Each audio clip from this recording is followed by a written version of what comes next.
Hi guys. So আজকে আছে বাড়িতে একটা পুজো, তো সেটাই তোমাদের সাথে শেয়ার করব।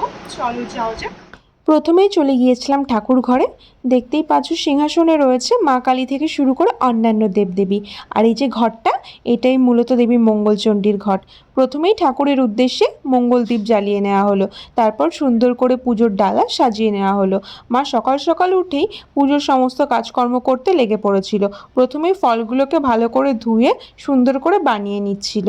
তারপর যথারীতি সমস্ত জিনিস দিয়ে সাজিয়ে ফেলেছিল। এই দেখো সুন্দর করে ফল, নৈবেদ্য, মিষ্টি সমস্ত কিছু দিয়ে প্রায় রেডি করে ফেলেছে, যেহেতু ঠাকুরমশাই কিছুক্ষণের মধ্যেই চলে আসবে। এরপর ঠাকুরমশাই এসে উনি ওনার মতন করে জিনিসপত্রগুলো গুছিয়ে নিল এবং পুজো আরম্ভ করে দিল। সাধারণত প্রতি বছর বৈশাখ কিংবা জ্যৈষ্ঠ মাসের যে কোনো একটা মঙ্গলবার করে এই ঘট প্রতিস্থাপন করে মঙ্গলচণ্ডী ব্রত পালন করা হয়।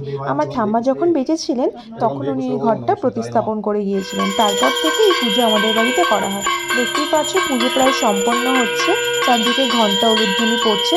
এরপর পুজো শেষ হওয়ার পর সকলে মিলে চলে গিয়েছিল প্রসাদ বিতরণ করতে। তো তারপর সবাই মিলে প্রসাদ বিতরণ করলো এবং আমিও এক প্লেট প্রসাদ নিয়ে বসে পড়েছিলাম।